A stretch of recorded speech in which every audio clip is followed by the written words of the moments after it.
The question is, how do you bear witness to the tremendous suffering that's happening in the world right now, genocide, and maintain grounded in these ideals? Well, one of the first things humility demands of you is that you really can't change other people. The only person you can really change is you, isn't it? You're the person who has control over you. You have free will. You can decide what to do, how to become a better person yourself. Now, so what I suggest to people who worry so much about what's going on in the world is that let's first focus on you, on myself. Let's focus on me.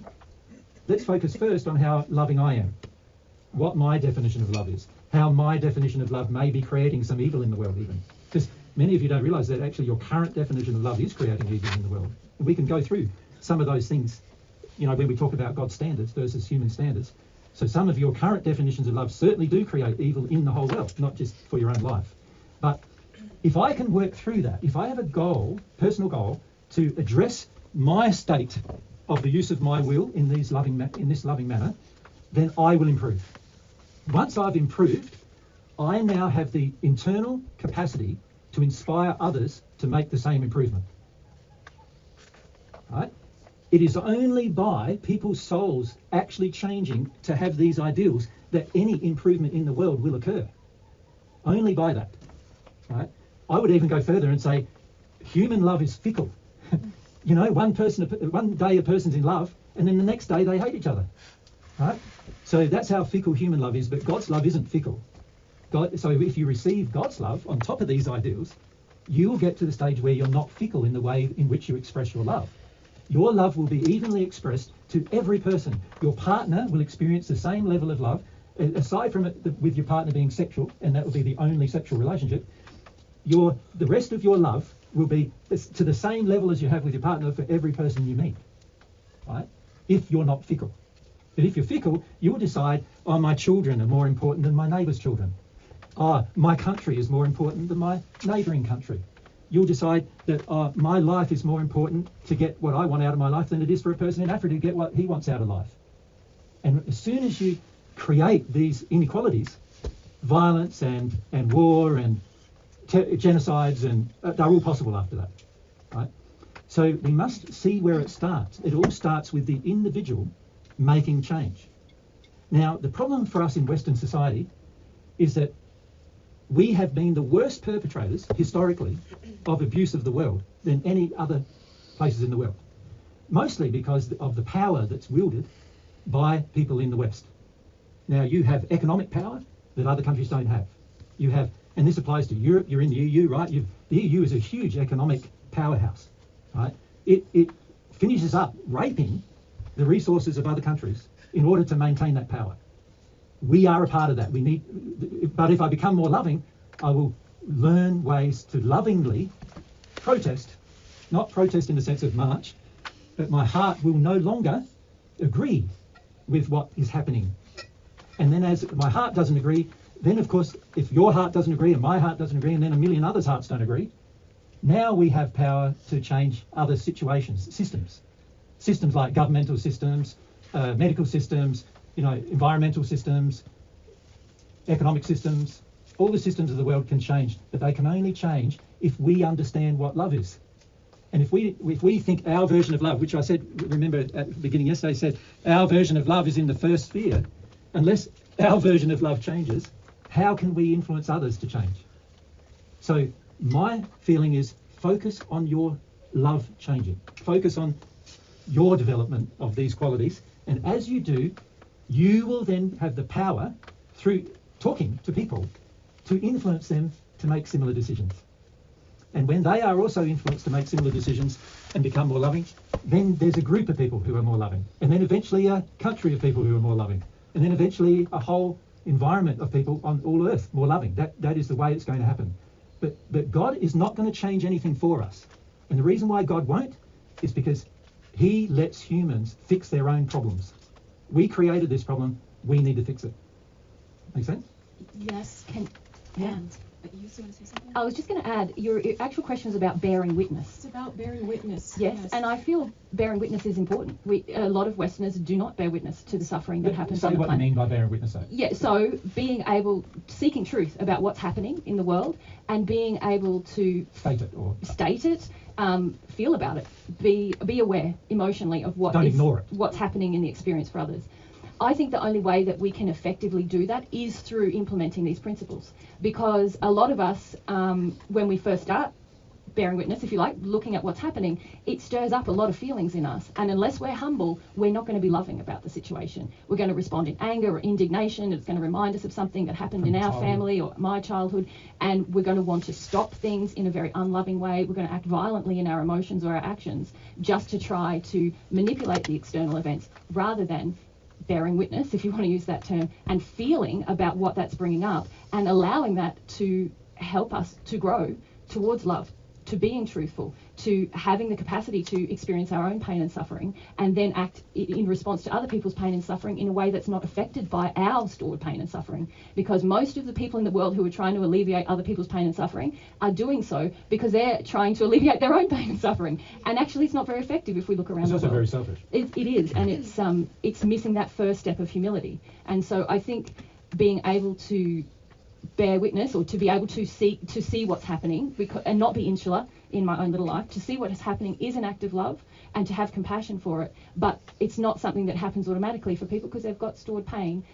But if they seek the truth and they're willing to feel their pain, then we can be present with other people's pain, and actually find effective solutions to it. Yeah. When Mary and I first met, Mary was overseas aid. She was in overseas aid. She was doing volunteer work overseas. She'd spent 2 years. 2 years in more than 2 years, in probably a refugee camp. In a Palestinian refugee camp. Helping Palestinians in a refugee camp. She had a goal to go to Africa and do the same thing. And one of the very first disagreements we had was about that. Do you want to? Well, yeah. We were in a shopping centre. Yeah, I wanted to boycott. I wanted to boycott an Israeli. I was walking past. I had been affected. Nice nuts. Mary's saying they're from Israel. I'm saying, so what? And I'm saying, well, isn't boycotting an effective way to peacefully resist something where I feel there's an injustice happening in the world?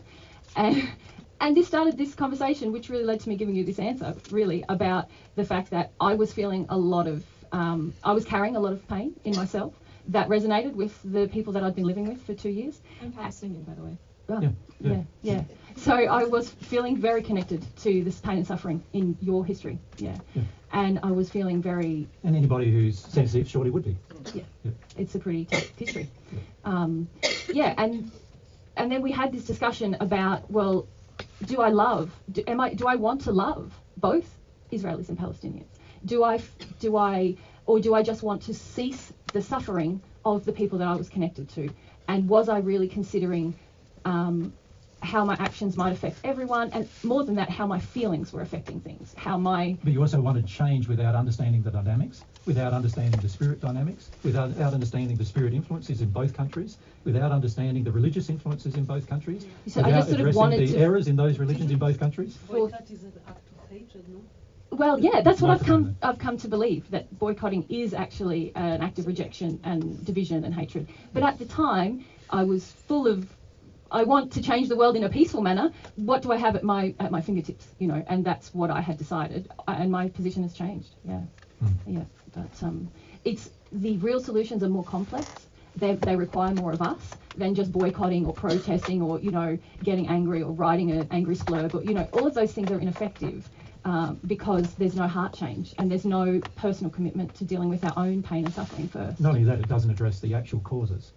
Which is the causes, yeah. Yeah, if you look at the actual causes of many of these smaller country problems, they are because of the big countries harming those smaller countries. Colonization. Yeah. And that is not being addressed ever.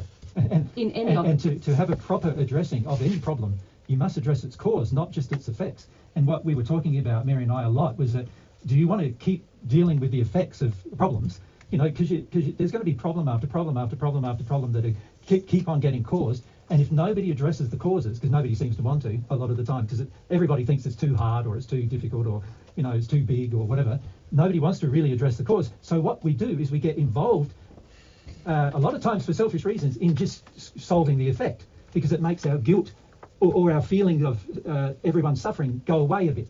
It makes us, instead of becoming really conscious of, wow, there's a lot of pain in this world, and a lot of it's getting caused by these big problems that nobody seems to want to address.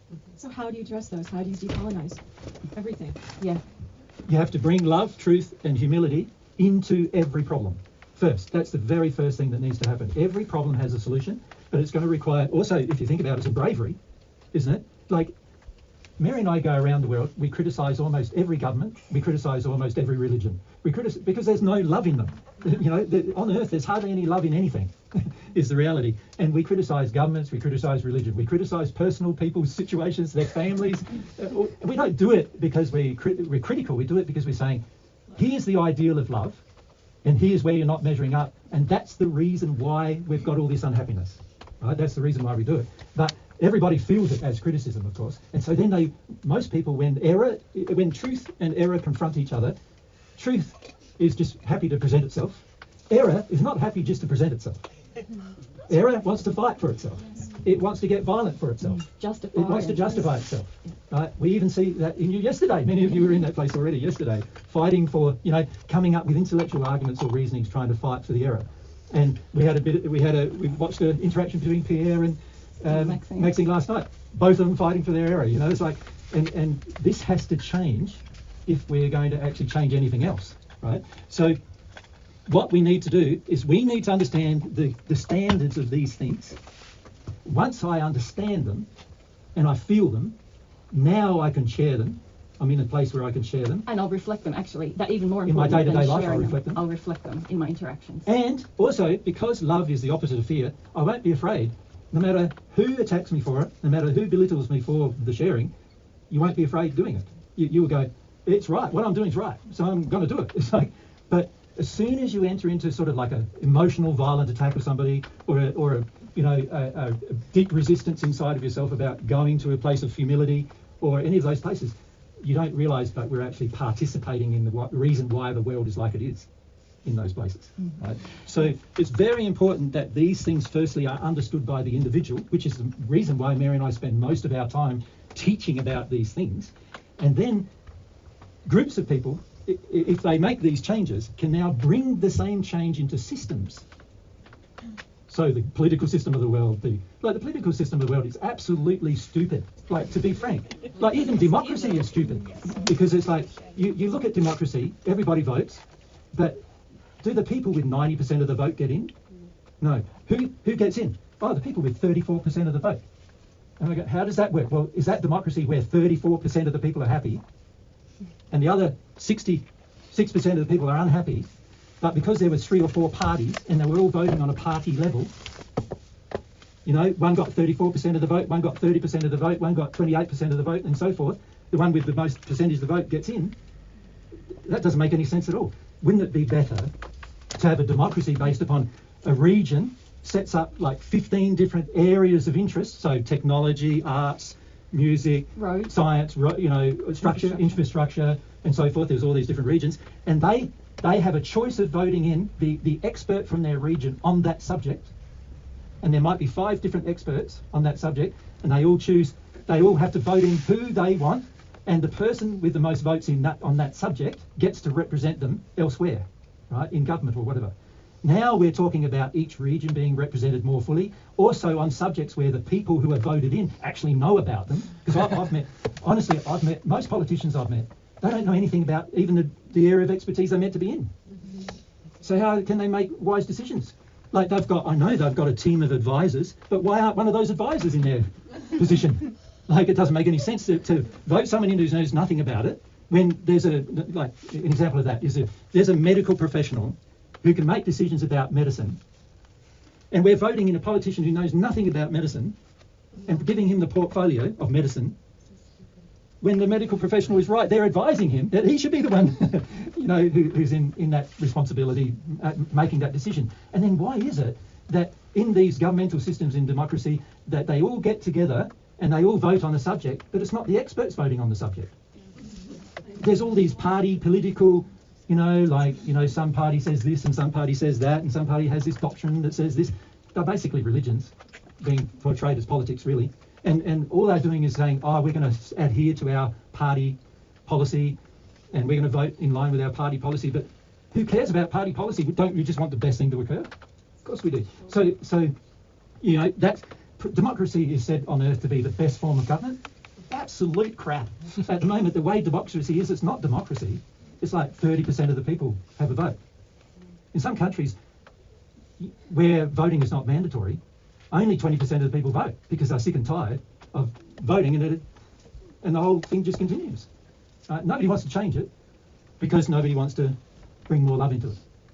There are solutions to all of these problems. There's solutions in the medical system, like I said, all of the industries of Earth, the economic system, the environment, there's solutions to all of these problems, but they're going to require out of us, firstly, these qualities, and then it's easy to get together and come up with a solution that actually works. Yeah? But of course, it would have to get rid of corruption, right? Which a lot of politics and religion is involved in on Earth. Greed, which a lot of politics and religion and science is involved in on Earth. So there's science now. Most science now is not science. What it is a company with a lot of money choosing to direct the science in a certain direction that's only in harmony with the company's policies and the company's ideals. So it's not really science. It's just manipulation of science. Like the vaccine. You need to not interrupt. And it's a manipulation of science rather than real science. Right? So if this is happening in every walk of life, we can change it, but we can only change it by ourselves first, knowing how to change it. Right? It's no good criticising a system if you don't have a solution. Right? Most people on Earth, they criticise system after system after system after system, but they don't have any better solutions because they haven't brought themselves in a higher condition of love yet to understand what the better solution is. So this is why these qualities are practical. Yeah, very. Practical. A lot of people don't think they are, but they are. They're practical for life because once you bring yourself in harmony with these qualities, you can see solutions become very self-evident once you are in a higher state of these ideals. All the solutions to problems become self-evident. Thank you. If we were over here, sorry. But